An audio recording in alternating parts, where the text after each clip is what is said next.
الحمد لله القوة المتين ناصر المغلوبين مجيب دعوة المقربين والصلاة والسلام على مبعوث رحمة للعالمين وعلى آله الطيبين والطاهرين. أما بعد، يا معشر المسلمون رحمنا ورحمكم الله. قال الله تبارك وتعالى في القرآن العظيم والفرقان الحميد: أعوذ بالله من الشيطان الرجيم، بسم الله الرحمن الرحيم.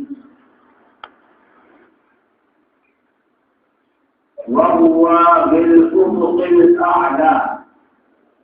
آمنت بالله صدق الله العظيم وصدق رسوله النبي الحبيب المكين الكريم، ونحن على ذلك لمن الشاهدين والشاكرين والحمد لله رب العالمين.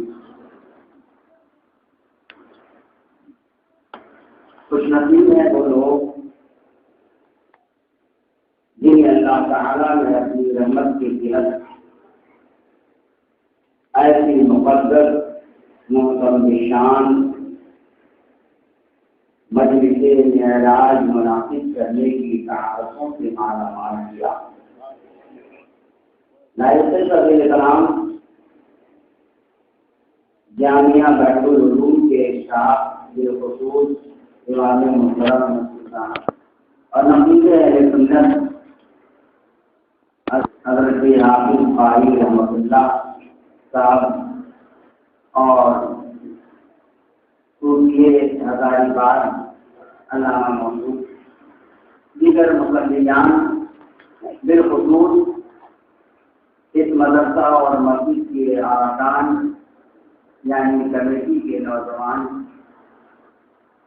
لائق سب مبارکباد ہیں جنہوں نے آج کی محفل میں مومنین کو جمع کر کے ہمارے اور آپ کے قلب و جگر میں عشق رسول کے چراغ کو روشن کیا. آج کے اس پرفتن دور میں، پرآشوق دور میں ایسے جلسوں کا انعقاد کرنا از حد ضروری ہے،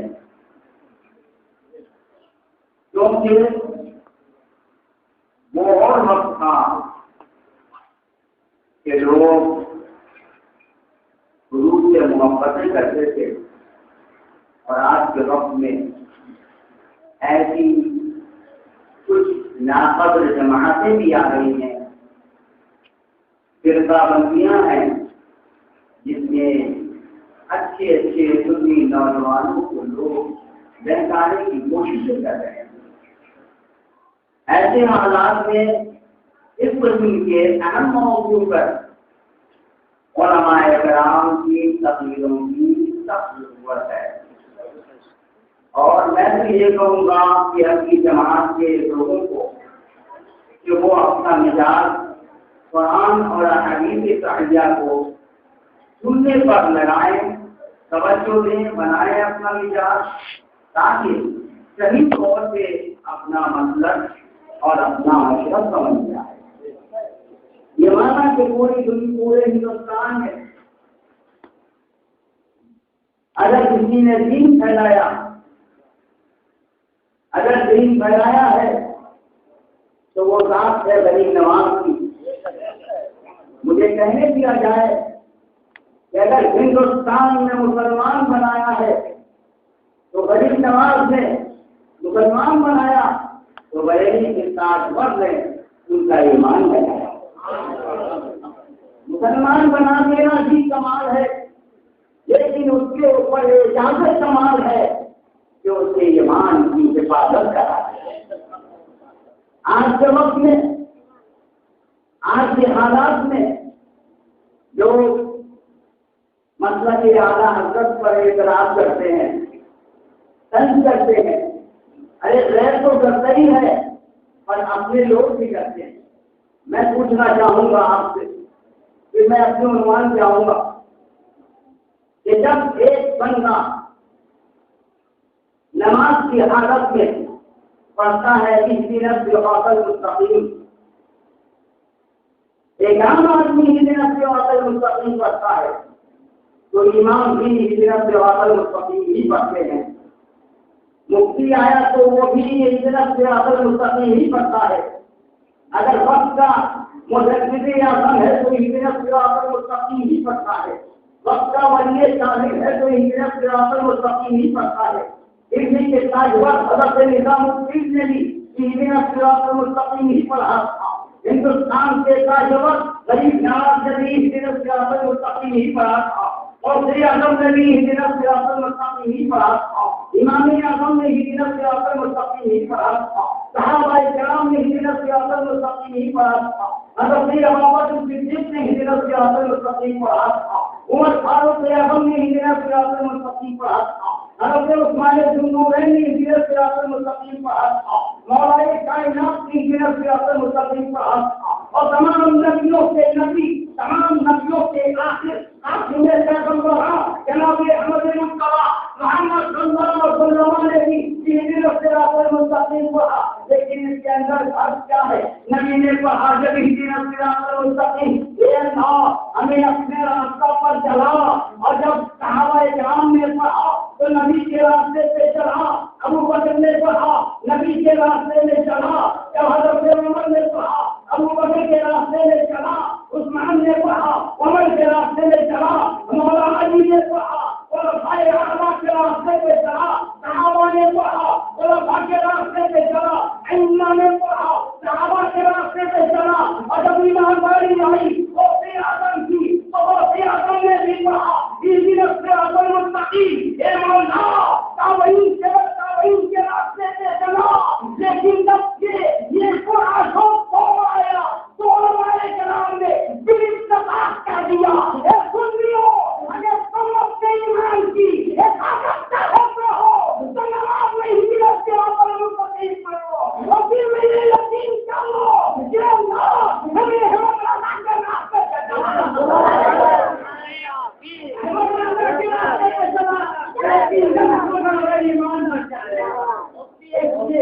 آپ کے دور میں ایمان بچانا ہے تو مسلکی اعلیٰ حضرت سے وہاں پر چلو.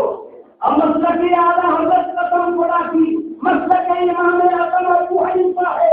ارے اپنی نے تو اپنے شہروں نے بھی مسلکی اعلیٰ حضرت کو تسلیم کیا ہے. امام احمد رضا کو شہروں نے بھی اپنایا ہے. قدم خدا کی اسی خدا اور رضیہ کے ایک دل میں یہ بات درج ہے. جب شیخ الحرمین امام مکہ شریف کے امام انہوں نے سیدنا اعلیٰ حضرت کی سیرت طیبہ ان کی تقاریر کو پڑھا تو انہوں نے کیا کہا؟ لو رأى ابا حنیفہ المعمون لجعله في الصف. یعنی اگر امام اعظم ابو حنیفہ نے احمد رضا بریلوی کو دیکھا ہوتا تو اپنی شاگردی میں چن لیا ہوتا. یعنی امام محمد کی جگہ ہوتے، امام یوسف کے جگہ ہوتے. آپ اندازہ لگاؤ. اور مثال اسی دلی سے قریب شہر کے مولانا انظر کشمیری جو اپنے دور کے بہت بڑے مفسر گزرے، دارالعلوم کے مدرس رہے اور شیخ الحدیث رہے، انہوں نے لکھا کہ جس وقت مجھے شوق ہوا کہ میں فن حدیث میں کچھ کتابیں ترتیب ہوئی تو حدیث کی شروعات، حدیث کی شرح لکھنے کا شوق ہوا تو ہم نے کچھ احادیثوں کے شروحات کو جمع کی. جتنے غیر مقلدین کی شروحات بھی تھے، اگر سے ان لوگوں کے تعلیم کے بھی شروحات تھے، کچھ جماعت اسلامی کے شروحات تھے، کچھ اہل پٹھا کے شروحات تھے. لیکن میں مطمئن نہیں ہو سکا. آخر میں بہت پریشان تھا. میرا ایک دوست آیا جو یوپی سے متعلق تھا. اس نے کہا بات کیا ہے؟ تو وہ لکھتے ہیں کہ میں بہت پریشان ہوں. میں نے حدیث کی شروعات کا سلسلہ شروع کر دیا ہے، لیکن میں مطمئن نہیں ہوتا اتنے مسائل فکر کے حدیثوں کی شرح قریب آیا، لیکن اطمینان نہیں ہو پاتا۔ اس نے کہا میں نے سنا ہے قرآن شریف میں ایک مولانا رہتے ہیں جسے دنیا امام احمد رضا کے نام سے یاد کرتی ہے، اگر تم چاہو تو ان کی شرح پیش کر دوں۔ جب ان کے کہنے پر وہ اس شخص نے ان کو شرح پیش کیا تو اندر کشمیری لکھتے ہیں اپنی کتاب چاہے کہ جب میں نے ان کتابوں کا ان کی شروعات کا مطالعہ کیا تو یقیناً مجھے کہنا پڑا کہ لوگ غلط کرتے ہیں کہ احمد رضا صرف اہل فکر کے امام ہیں، احمد رضا 9,000 مسجدوں کے امام ہیں، احمد رضا تو صرف فقہ کا کچھ علم ہے، اندر حسین کا اندر کشمیری لکھتا ہے کہ احمد رضا اس وقت کا ایک اسکالر کا نام ہے، اسکالر کا نام ہے۔ اعلیٰ حضرت کی اہمیت کو سمجھو، اگر تم نے اعلیٰ حضرت کی اہمیت کو سمجھ لیا، وقت ہوتا یا ان سے زیادہ ہوتا تو میں اسی ٹاپک پہ بیان کرتا، لیکن ہمارا عنوان تو میرا زندگی ہے، تاریخ زندگی کہہ دیا۔ اب عقیدت سے تعلق نہیں پڑیا سیدنا مولانا محمد بن حسن الولیاء وعلى وعلى وسلم عليه فلهم وسلام عليك يا حبيب الله صلی اللہ تعالی علیہ وسلم۔ تمام لوگوں نے ترجمہ کیا معراج نبی کے سلسلے سے، قرآن مقدس کی وسیع آیتیں ایسی ہیں جس کا تعلق معراج سے ہے، اور اعلیٰ حضرت کا ترجمہ آپ ملائے گا جس ملائکہ نے بھی قرآن کا ترجمہ کیا۔ کے بعد حضور سید نصیب ہے اور حضور علی نے ملت کے ہاتھوں سے انشاءاللہ تعالی کلکتہ دارالاسلام ہے اس کا رسمی اجرا ہوگا، اس تحریر شکیلی کا رسمی اجرا ہوگا، مکمل قرآن مقدس کا ترجمہ بھی ہے اور تفسیر بھی ہے۔ بہرحال اس کی پہلی جلد منظر آ گیا ہے، تو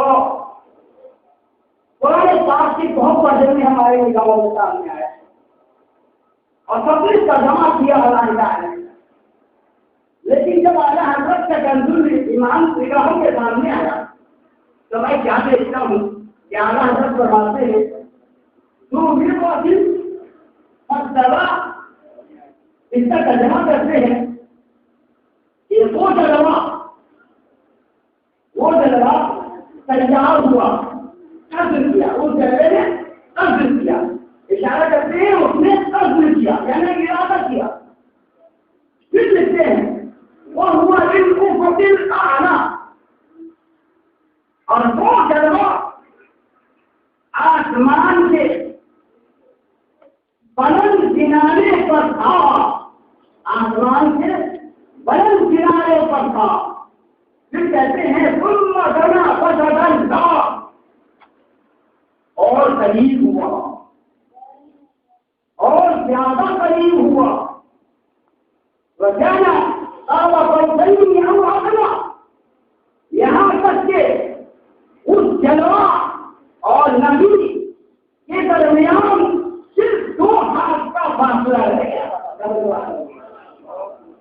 تمام مترجمین نے ترجمہ علیحدہ کیا اور اس آیت کو جبریل امین سے منسلک کیا، لیکن امام احمد رضا نے ایسا ترجمہ کر دیا کہ اگر پھر بھی اس کے رسول کا چراغ روشن ہوگا تو ترجمہ پڑھ کے سمجھ لے گا کہ اللہ تعالیٰ نے اس آیت میں رسول باوقار کو اپنے جلوے سے ملاقات کا ذکر کیا ہے، اس میں کوئی شک و شبہ نہیں، اس میں کوئی شک و شبہ نہیں۔ اس لیے کہ حضرت جبریل امین کا پرواز وہاں ابھی حضرت امام صاحب نے پڑھا تھا کہ سدرۃ منتہا جہاں پر معاملہ ختم ہے، اب اس کے آگے تو کوئی گزر ہی نہیں سکتا۔ حضرت سعدی شیرازی فرماتے ہیں کہ اگر یک کرے موڑے برسر پڑھو کرو گے تجلّہ بصورت پر، اگر ایک بال کے برابر بھی میں آگے بڑھوں تو تجلیات خداوندی ہمارے گھروں کو جلا دے گی. اس لیے کہ پوری دنیا پہلے پوری دنیا میں پانی ہے اور اللہ تعالیٰ نے قرآن مقدس میں ارشاد فرمایا وَكَانَ عَرْشُهُ عَلَى الْمَاءِ. اللہ کا عرش پانی پر ہے. اللہ کا جو پانی پر ہے. اس لیے کہ اللہ لا مکان ہے. اللہ کے لیے کوئی مکان نہیں ہے اور نبی کے لیے مکان ہے. نبی کے لیے مکان ہے. اعلیٰ حضرت نے ترجمہ کتنی اشارے کا کیا. وہاں اللہ کی ذات کو آؤ نہیں کیا, اللہ کو ذات سے تشبیہ نہیں کیا اور مایا وہ جلوہ کہو سبحان اللہ. جلوہ وہ تجلی سے تشبیہ کی ہے. آپ اندازہ لگاؤ کہ اعلیٰ حضرت کے علم کی وساطت کا کیا حال تھا. آپ کی یہ مقدس رات جو سدے لے رہا ہے, اللہ تبارک تعالیٰ نے اپنے پیغمبر جناب احمد مصطفیٰ محمد صلی اللہ تعالی علیہ وسلم کو ایسی عظیم نعمت سے نوازا جو اسے کمال کے لیے یہ جس سے حضور صلی اللہ علیہ وسلم کا قرب کمال ظاہر ہوتا ہے. ایسی نعمت جو حضور صلی اللہ علیہ وسلم کو بھی کسی اور نبی کو عطا نہیں, کسی اور نبی کو عطا نہیں. اس لیے کہ حضرت ابراہیم خلیل نے بھی کہا تھا, کیا کہا, وَإِذْ قَالَ إِبْرَاهِيمُ رَبِّ أَرِنِي كَيْفَ تُحْيِي الْمَوْتَىٰ. جب حضرت ابراہیم علیہ السلام نے کہا کہ پروردگار عالم مجھے دکھا دے کہ تو مجھے کو کس طرح زندہ کرتا ہے. اللہ تبارک تعالیٰ فرمایا اولم تُرِنِی, کیا تمہیں یقین نہیں ہے؟ بھائی ایک بندے کو یقین تو ہوتا ہے نا کہ اللہ کس طرح مجھے زندہ کر دو. لیکن جب اللہ تعالیٰ نے فرمایا تو حضرت ابراہیم نے سنا, اللہ فرماتا کیا تجھے یقین نہیں ہے؟ تو حضرت ابراہیم نے کہا وَلَٰكِن لِّيَطْمَئِنَّ قَلْبِي, مولا مجھے یقین تو ہے لیکن اطمینان قلبی کے لیے میں دیکھنا چاہتا ہوں. یہاں حضرت ابراہیم خلیل نے دیکھنے کا بعد دیکھنے کی التجا کی اور اللہ تعالیٰ نے انہیں دکھایا. لیکن جب باری آئی حضرت موسیٰ علیہ السلام, حضرت موسیٰ علیہ السلام نے کہا کہ ایسا مجھے دکھا, تو اللہ تعالیٰ نے فرمایا جانتا ہے تو نہیں دیکھ سکتا. بات کیا ہے توجہ چاہوں گا میں آپ کو کہ حضرت ابراہیم خلیل نے کہا کہ میں دیکھنا چاہتا ہوں, تو حضرت ابراہیم کو دکھا دیا گیا. اللہ تعالیٰ نے اس کے بعد فرمایا تھا کہ 4 پرندے لاؤ, اسے قیمہ بنا دو اور 4 پہاڑوں پہ رکھ دو, پھر ان کے سروں کو اپنے پاؤں کے پاس رکھو, پھر آواز دو, وہ گوشت کی کوٹیاں ایک دوسرے میں ملنے لگیں گی اور اس کے بعد وہ پرندہ اس کو آواز دینا اور پرندہ آپ کے سر سے مل جائے گا. بہرحال حضرت ابراہیم خلیل نے دیکھ لیا, لیکن جب موسیٰ علیہ السلام نے کہا ربی ارنی, اے اللہ میں بھی دیکھنا چاہتا ہوں, تو اللہ تعالیٰ نے فرمایا تو نہیں دیکھ سکتا. بات کیا ہے؟ تو حضرت اللہ تعالیٰ نے فرمایا اے موسیٰ, حضرت ابراہیم نے تو میری زیارت کا شوق کا اظہار نہیں کیا, مجھے دیکھنے کا ارادہ نہیں کیا, بلکہ میری صفت کو دیکھنے کی تمنا کیا. اس لیے میں نے دکھا دیا. حیات دینا میری صفت, ممات دینا میری صفت, جو صفت دیکھنا چاہے اسے میں دکھا سکتا ہوں. لیکن اے موسیٰ, تو صفت نہیں دیکھنا چاہتا, تو میری ذات کو دیکھنا چاہتا ہے. میری ذات کو تو صرف ایک ہی ذات دیکھے گی جو سب سے آخری پیغمبر ہو گئے, اور ایسے دیکھیں گے کہ ماں داخل کسروں ماں کرنا کہ نگاہیں ان کی سیکھی رہیں گی اور ان کی نگاہیں پھٹیں گی نہیں, اور مجھ سے اور میرے محبوب سے فاصلہ ہوگا صرف 2 ہاتھ کا. اور وہی ہاتھ ہے جس کی شروع کو آقا مولا صلی اللہ تعالی علیہ وسلم نے اپنے ماتھے کی آنکھوں سے مشاہدہ فرمایا. بات یہاں آتی ہے کہ اللہ کے نبی صلی اللہ علیہ وسلم نے آپ سے دیکھا کہ کچھ لوگ کہتے ہیں کہ نبی کو معراج ہوئی لیکن بیت المقدس تک، ہے نا؟ قرآن امت میں اللہ تعالیٰ نے واضح طور پر بیان کیا 15 اور 12 میں جو آپ کو بنایا کہ آپ سنتے سبحان الذی اسریٰ بعبدہ لیلا من المسجد الحرام، باقی ہے اس کی جو اپنے بندے کو لے گیا راتوں رات مسجد حرام سے مسجد اقصیٰ تک۔ تو مسجد حرام سے مسجد اقصیٰ کی دوری کتنی ہے؟ 40 منزل کی راہ ہے، 40 منزل کی راہ، تقریباً 16 مہینے کی مسافت۔ اور مسجد اقصیٰ آپ میں سے جنہوں نے حج کیا یا زیارت کی اس گنہگار میں کو 2 مرتبہ موقع ملا، اب اس جگہ کو بھی اس گنہگار میں بار بار سال میں 2 مرتبہ موقع دیتا، ابھی 2 مرتبہ بھی سال میں ہو رہی ہے، ابھی 1.5 مہینہ پہلے آیا ہے۔ یہاں باب امہانی ہے، حضور صلی اللہ علیہ وسلم نے جہاں سے سفر معراج شروع کیا تھا وہ اس وقت حضور حرم میں ہے، حرم کے آخر میں ہے، اور آپ دیکھیں گے جا کر تو حرم کی تمام پیلر علیحدہ ہیں، لیکن وہ ستون سب سے نمایاں ہے جس میں رنگ نہیں ہوا، جس میں پلاسٹر نہیں ہوا، اس کو اسی حالت میں جو ترکی حکومت نے بنایا تھا اسی حالت میں چھوڑ دیا گیا ہے۔ اور جب گزشتہ حج میں مولانا سید جلال الدین نصرت بھی موجود تھے اور مولانا سید ہاشمی صاحب جی تھے، علماء اکابر اہل سنت اور اس وقت کے پاکستان کے علماء کرام بھی موجود تھے۔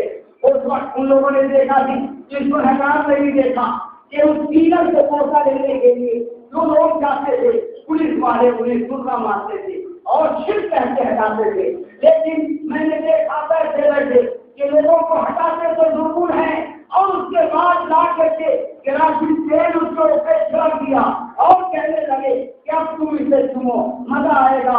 پھر مجھے یہ گمان ہوا کہ اب میں دیکھتا ہوں کہ یہ پیلر واقعی وہی پیلر ہے کہ نہیں جہاں سے سرکار تشریف لے گئے تھے۔ اگر واقعی پیلر ہوگا تو یقیناً اس کے اندر خوشبو آئے گی، باوجود کے اس نے سے کراچی تیل ڈال دیا ہے۔ یقین مانو جب یہ گنہگار اس پیلر سے لپٹا جس خوشبو محسوس ہوئی کہ میں نے زندگی میں ایسی خوشبو محسوس نہیں کی۔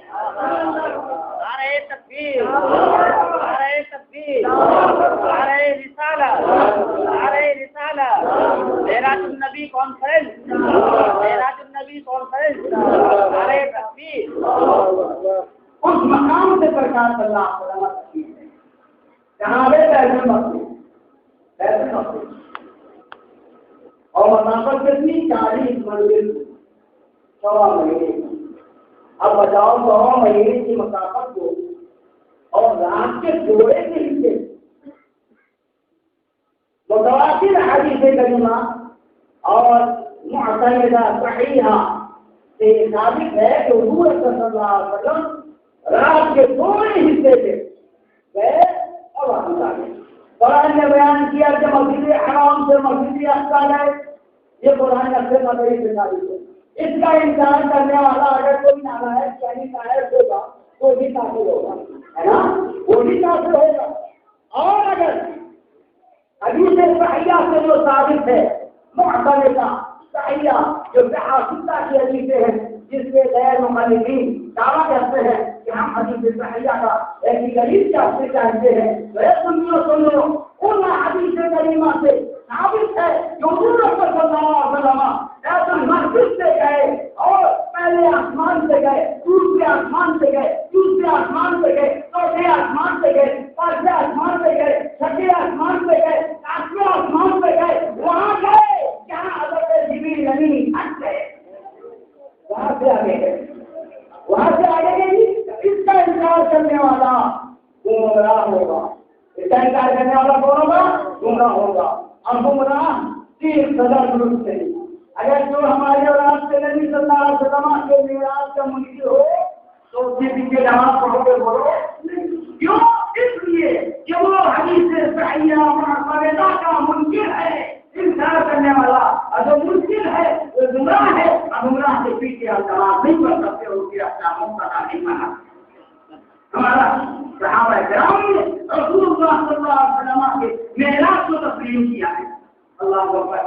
حدیث مسلم شریف میں موجود ہے ایک حدیث شریف کہ اللہ کے نبی صلی اللہ علیہ وسلم اپنے اسے پاس میں کروا رہے ہیں اور بچے خاتون جنت رحمت اللہ تعالی علیہ حضرت عائشہ صدیقہ رضی اللہ تعالی عنہا اپنے والد ماجد حضرت ابوبکر صدیق رضی اللہ تعالی عنہ کی بارگاہ میں حاضر ہوتی ہیں اور وہاں سے جب کفر و تکلیف کے بعد واپس ہوئی تو دیکھتی کیا ہے کہ دروازہ بند ہے. دروازہ سے دستک کی آواز آتی ہے من کون؟ پھر حضرت عائشہ نے کہا نا عائشہ. پھر آواز آتی ہے من عائشہ. کون عائشہ؟ حضرت عائشہ کہتی ہیں انا عائشہ بنت ابی بکر. میں عائشہ ابو بکر کی بیٹی. آواز آئی من ابو بکر. کون ابو بکر؟ حضرت عائشہ پریشان ہو جاتی ہے اور پھر اپنے بابا جان کی بارگاہ میں حاضر ہوتی ہے. حضرت ابوبکر صدیق رضی اللہ تعالیٰ عنہ ان کے ساتھ آتے ہیں اور دیکھتے کیا ہے کہ حضور صلی اللہ علیہ وسلم کا دروازہ کھلا ہے اور حضور بیٹھے ہیں. سلام پیش کیا اور بارات حاضر ہو گئے. عرض کرتی ہیں حضرت عائشہ یا رسول اللہ صلی اللہ علیہ وسلم ابھی تو آپ سے جنم ہو پہلے مجھے پہچاننے سے انکار کر دیا. میرے بابا جان ابوبکر کو پہچاننے سے انکار کیا. یا رسول اللہ آپ کیا تھی؟ میرے نبی آپ فرماتے ہیں اے عائشہ سنو ایک لمحہ لی مع اللہ ولا نبی مرسلا ولا ملک مقربا. یعنی اللہ کے نبی فرماتے ہیں کہ عائشہ اللہ کے ساتھ میرے کچھ لمحات ہیں، ایسے لمحات ہیں جس میں نہ کبھی کوئی نبی مرسل ہوتا ہے نہ کوئی فرشتہ مقرب ہوتا ہے. میں ہوتا ہوں اور اللہ کا جلوہ ہوتا ہے. اب بولو نبی کا میرا ہے ایک مرتبہ انکار کرتے ہو. قرآن نے اسی سورہ نبی میں ارشاد فرما دیا کہ نبی کو ایک مرتبہ معراج نہیں دو مرتبہ معراج ہوا ہے نا. نزلت اقرا دو مرتبہ معراج ہوا. اور ابن عباس رضی اللہ تعالیٰ عنہ فرماتے ہیں کہ نبی کائنات صلی اللہ علیہ وسلم کو صحیح مسلم کی حدیث میں کہ نبی کریم صلی اللہ علیہ وسلم کو کئی بار معراج ہوا. ایک بڑا عقیدہ پوچھنے لگا مفتی صاحب یہ بتائیے کہ آپ تو بہت حدیثیں سناتے ہیں پڑھاتا بھی ہوں میں لیکن یہ بتائیے کہ آپ کی نگاہ سے بخاری شریف کے اندر ایک روایت گزری گئی. میں نے کہا بتاؤ روایت کون تھی؟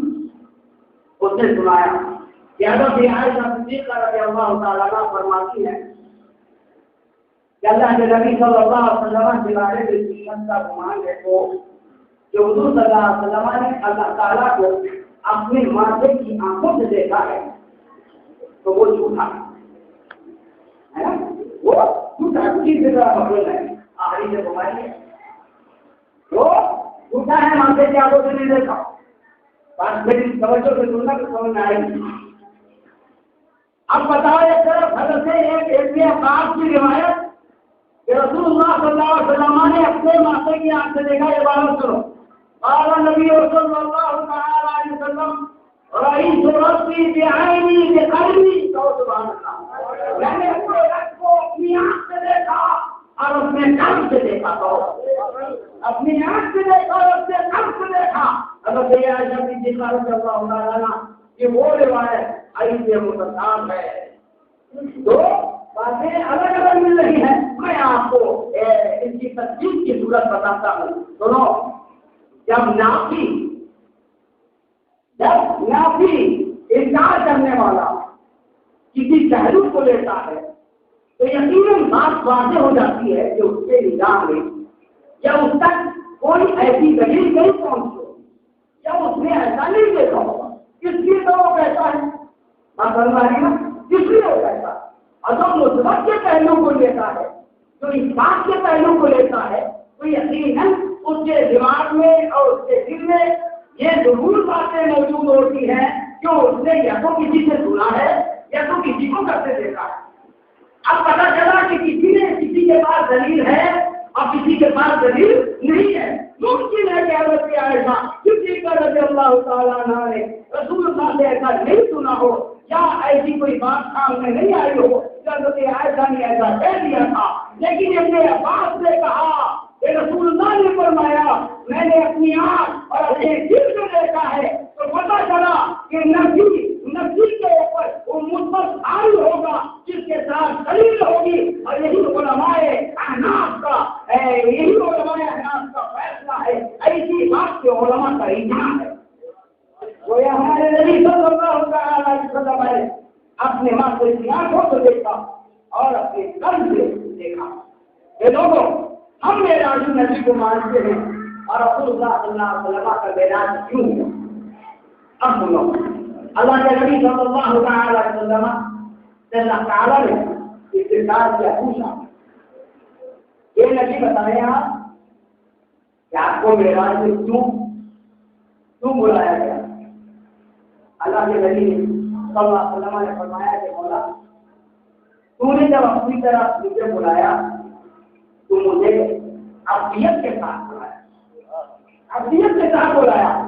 قرآن نے کہا سبحان الذی اسری بعبدہ اپنے بندے کو لے گیا. عبدیت کا لفظ عبد بندہ کیوں کہا پروردگار عالم نے؟ اس لیے کہ اگر نور کرتا تو نور کا جانا آسمان میں آسان تھا لیکن بندے کا جانا بہت مشکل ہے.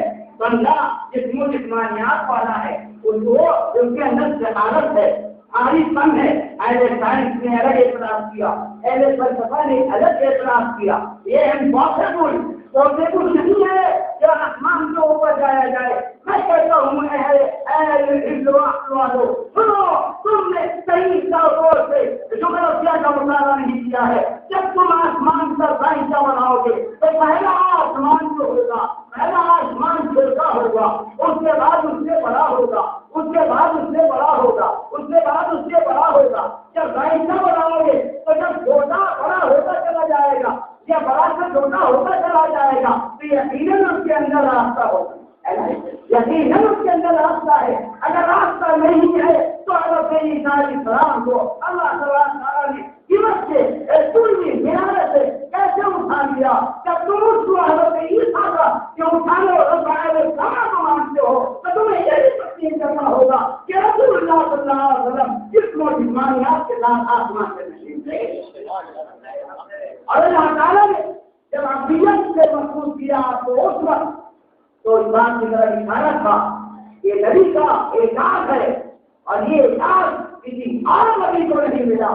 کسی کو مناوی معراج کو ہوا, کسی نے آپ معراج کو کیا اور کسی کو الہام کو ہوا, لیکن نبی صلی اللہ علیہ وسلم کو معراج جسمانی ہوا.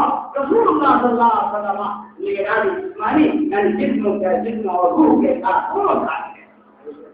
آج اب رہی بات کہ حضرت موسیٰ علیہ السلام کو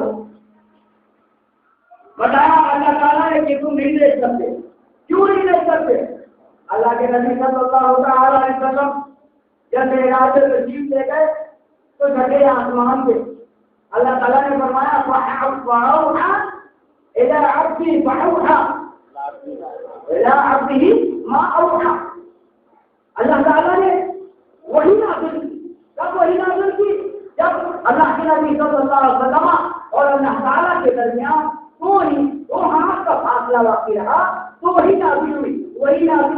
آج کے بعد عقیدے کہتے کیا کہتے کہ وہی کو جبریل لے کر آیا کرتے تھے. وہ تو تفسیرات احمدیہ دیکھو, تفسیر نقطی دیکھو, تفسیر جلالین دیکھو, تفسیر فیضانی دیکھو. امام نصفی رحمہ اللہ نے فرما دیا کہ یہاں تو وہی نازل ہوئی, اس کے درمیان جبریل امین نہیں تھے, رسول اللہ ہے اور اللہ کا جلوہ ہے. اللہ نے کیا دیا, رسول نے کیا دیا, وہ رسول جانے اور نہ جانے. ایسے جان کسی نبی کو نہیں ملا, اور اگر ملا ہے تو ہماری اولاد کی آقا صلی اللہ علیہ وسلم کو ملا. میں مانتا ہوں کہ وہی جانے والوں کی میسنجر آف گاڈ کی دین ہے, تو وہی لانے کا سلسلہ ان کا ہے، لیکن جبریل وہی لاتے ہیں جو اللہ تبارک تعالیٰ کو چاہتا ہے، اور ایک مقام پہ اللہ تبارک تعالیٰ نے خود بخود نبی پاک صلی اللہ علیہ وسلم کو اتنے علوم سے نوازا جس کی خبر حضرت جبریل امین کو دی ہے۔ اگر آپ دلیل چاہتے ہو تو دلیل کے طور پر یہ بھی تفصیل کی بات بتاؤں میں آپ کو، تفصیل نبوی کے حوالے سے کہ جب حضرت جبریل امین آئے اور اللہ نبی صلی اللہ علیہ وسلم نے فرمایا ممبر پہ جانے سے پہلا قدم بڑھا تو جبریل نے کہا آ جا عرفان، تو حضور صلی اللہ علیہ وسلم نے فرمایا میں جانتا ہوں، پھر آگے بڑھے، پھر آمین عن سن آپ کا میں جانتا ہوں، اور آگے بڑھے امین کا جانتا ہوں۔ جبریل امین نے کہا ہے اللہ کے پیارے نبی صلی اللہ علیہ وسلم میں نے تو جانا ہی نہیں، آج تک میں نے جانا نہیں، تو اللہ کے نبی صلی اللہ علیہ وسلم نے فرمایا بہت سارے علوم ایسے ہیں جس کا علم اللہ تبارک تعالیٰ نے ڈائریکٹ مجھے دیا ہے، اس میں جبریل کا واسطہ نہیں بنا۔ اے لوگوں، آج کی وہ مبارک رات جسے شب معراج کہتے ہیں، معراج عروج سے ہے، رسول صلی اللہ علیہ وسلم کو آسمان بڑی پہ اللہ تبارک تعالیٰ نے بلایا ہے سیر کے لیے، سیر و تفریح کے لیے، ورنہ یہ آسمان سے دوسرا آسمان اتنا دور ہے کہ کلو میٹر کے اعتبار سے دیکھو گے حدیث کے تحت سنو 500 سال کے مقام، اور دنیاوی پیمانے کے اعتبار سے 60,000 میل کی دوری، جیسے زمین سے آسمان کی دوری 60,000 میل کی دوری ہے اور 500 سال کی مسافت، اسی طرح ایک آسمان سے دوسرے آسمان کی دوری 500 سال کی مسافت یعنی 8,000 میل کی دوری ہے۔ اسی طرح آگے بڑھتے چلے جاؤ، آپ اندازہ لگاؤ کہ ان تمام مسافت کو طے کرنا اور ایک لمحے میں بستر بھی گرم ہو اور سگڑی بھی ہلتی رہی، تنظیم بھی ہلتی رہی اور نتیج ہے اور معصوم ہو گئے۔ کسی شاعر نے کہا کہ عرش پہ جانا پڑھنے آنا، عرش پہ جانا پڑھنے آنا، سب کے بس کی بات نہیں، عرش پہ جانا،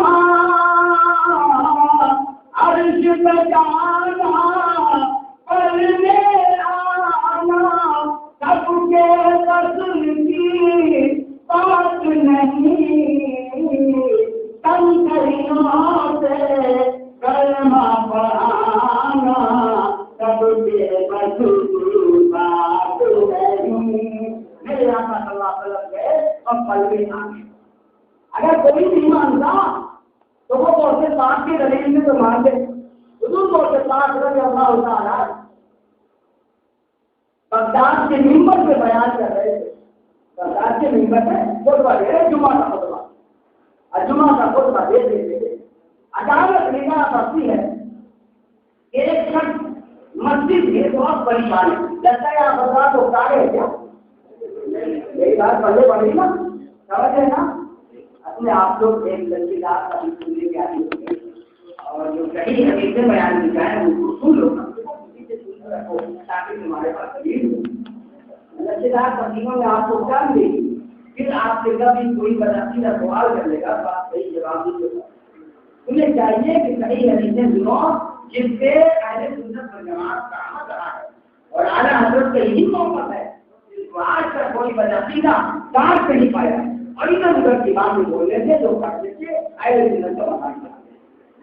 بہرحال تو حضرت غوث پاک رضی اللہ تعالیٰ ممبر سے بیان فرما رہے، اور اتنے میں ایک شخص پریشان تھا، اسے رفع حاجت درگاہ کی یعنی قضاء حاجت کی ضرورت پڑی، اسے قول میران کے لیے پریشان تھا، اور دیکھتا کیا ہے کہ میں اگر پیچھے جاتا ہوں تو بھی بھیڑ ہے، اور دائیں جاتا ہوں تو جگہ نہیں، بنایا جاتا ہوں تو جگہ نہیں، بہت بڑی مسجد، سیدنا غوث پاک رضی اللہ تعالیٰ عنہ خطبہ دے رہے دیتے آپ مر گئے اور آپ نے اپنی چادر پاک کو اس نوجوان کے اوپر ڈال دیا. بس کم لمحہ ہی ڈالا تھا کہ چادر ہٹائی اور دیکھا اس نوجوان نے اپنے پورے بدن سے محسوس کیا آزائے روح پانی ہے. اس کے بدن کیوں نہیں دیکھا تعجب میں لوگ تھے. سیدنا غوث پاک رضی اللہ تعالیٰ ممبر پہ آ گئے اور ممبر کو خطبہ دیا. نماز کے بعد وہ نوجوان آیا کہنے لگا حضور والا ایسا ہے کہ میں تو بہت پریشان تھا اس وقت مولا میراج کے لیے. میں نے جب پیچھے مڑ کے دیکھا تھا تو پیچھے مڑ کر دیکھا تو کوئی جگہ نہیں ہے اور میں سوچتا تھا یا اللہ ہمارے کپڑا آباد نہ ہو جائے میں باہر جاؤں تو کیسے جاؤں. اتنے میں آپ تشریف لے آئے اور آپ نے میرے گھر سے جا کر رکھی تو میں نے اپنے آپ کو ایک بیابان جنگل میں پایا اور جب بیابان جنگل میں پایا تو میں نے دیکھا کہ وہیں پر پانی کا بھی انتظام ہے اور ایک پیڑ بھی ہے. تو میں نے وہی پر بول گیا سے برابر حاصل کی اور اس کے بعد وہیں شریف کے کنویں سے پانی لیا یا تالاب سے پانی لیا وضو کیا اور اس کے بعد میں وہاں سے چلا. لیکن یہ جو سیدنا ہونے بعد میری شادی وہیں چھوٹ گئی. سیدنا کو اپنے بات کرواتے ٹھیک ہے تو اسی راستے سے چلا جا 3 دن کے بعد پہنچے گا. اب آپ کے بھی 3 دن لگے. وہ جب گیا تو 3 دن میں موٹا ٹھیک دیکھتا اسی جگہ جہاں سے وضو کرا تھا وہاں پانی ہے اور شادی جہاں کھانا تھا لے کر آیا 3 دن لگے. 6 دن ہو گئے نا ہمیں جانا 6 دن ہو گئے. آپ بتاؤ اس شخص کے دل میں یہ بات ہمیشہ رہتی تھی کہ نبی صلی اللہ علیہ وسلم کے علاج میں گئے تو بستر بھی کر رہا اور تنظیم بھی ہلتی رہی. یہ کیسے ممکن ہے؟ اس وقت سے یقین ہو گیا کہ نبی کی بات تو بہت اعلیٰ ہے. جب نبی کے غلام اور ان کی اولاد میں یہ کرشمہ ہے یہ قدرت و طاقت ہے کرامت ہے کہ وہ چند لمحے میں ہمیں 6 دن کی اس کے سفر کو طے کرا سکتے ہیں تو نبی کا عالم کیا ہوگا. وہ تو اللہ تبارک تعالیٰ نے نبی کو بلایا. یقیناً میں نے معراج کو تسلیم کیا ہے.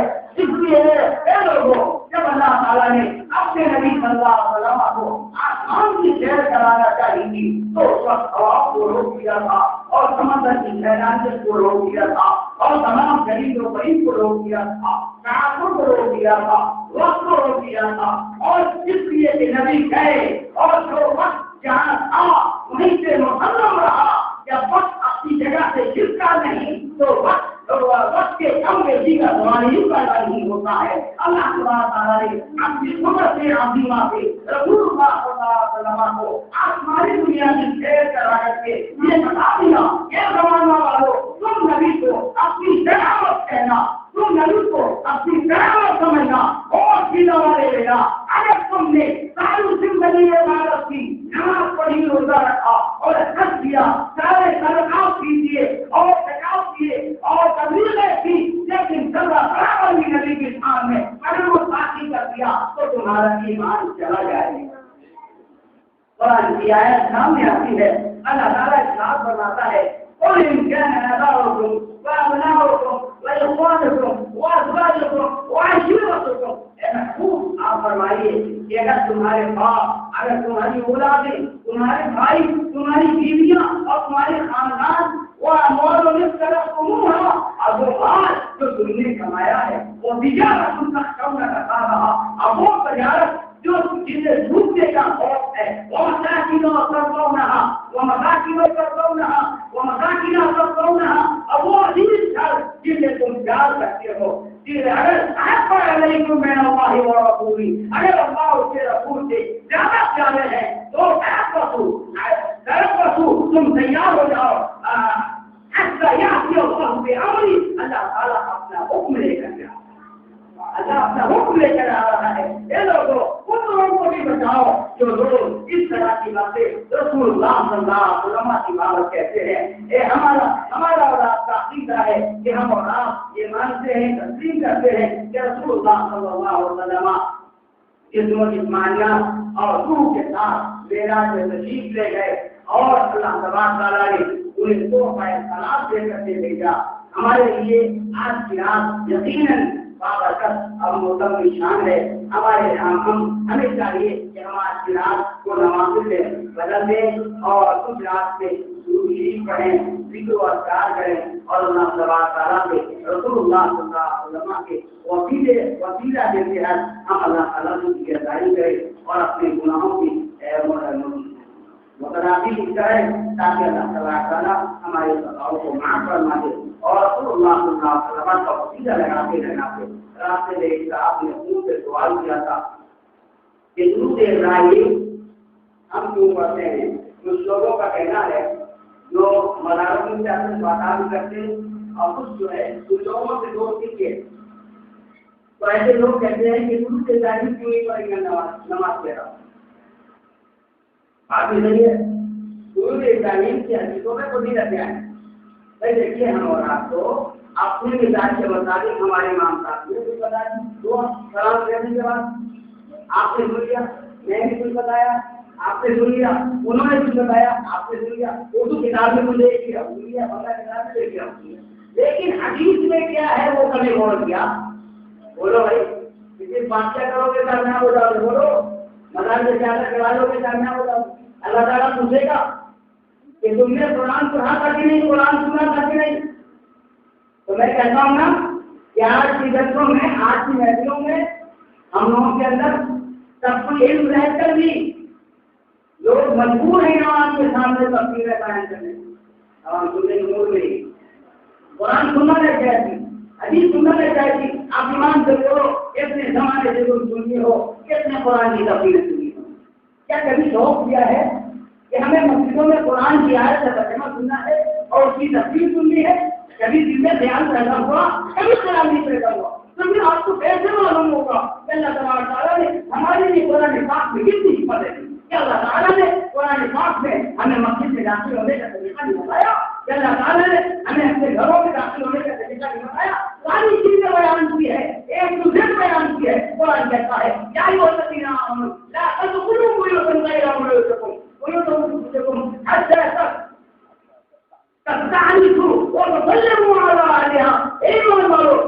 کے گھر میں تم داخل رکھو جب تک کہ اس سے اجازت نہ لے لو اور اس کے اہل کو سلام نہ کر لو اسی کی ترجمانی کرتے ہوئے شاعر نے ساتھ سے لکھا اپنی شرح میں لکھتے ہیں کہ جب کوئی قوم مسجد میں داخل ہو خالی مسجد میں داخل ہو یا بڑی مسجد میں داخل ہو تو تمہیں کہنا ہوگا جس میں ظاہری اور سلام والا رسول اللہ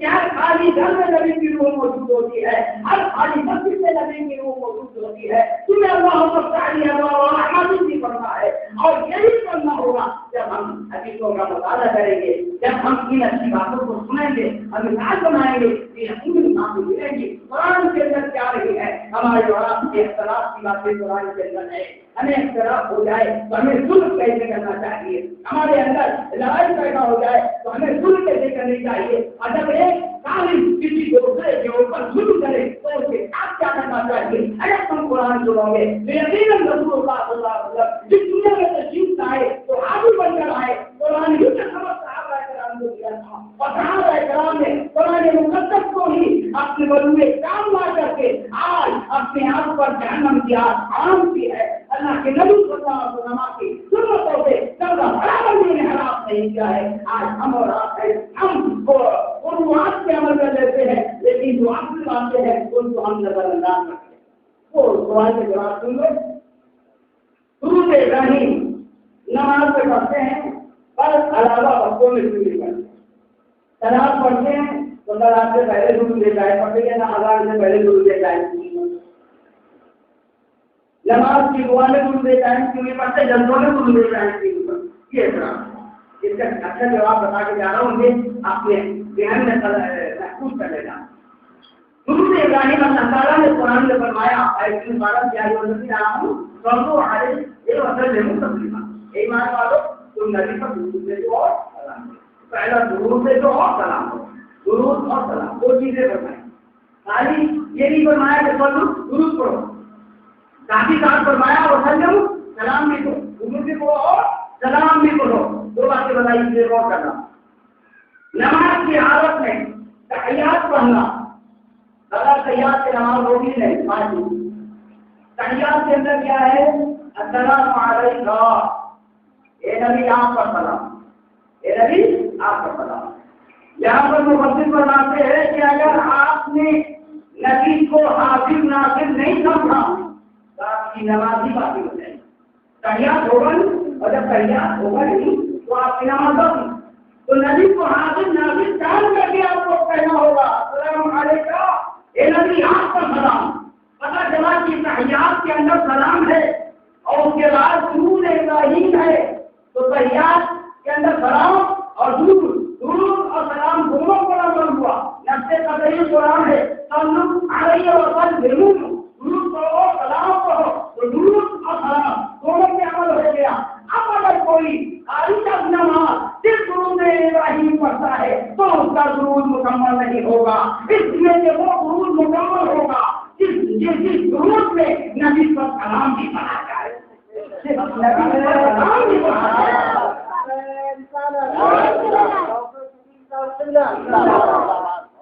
پتہ یہ چلا کہ آج ہم اور آپ کی توجہ اس طرف نہیں ہے، اس طرف ہماری اور آپ کی توجہ ہونی چاہیے۔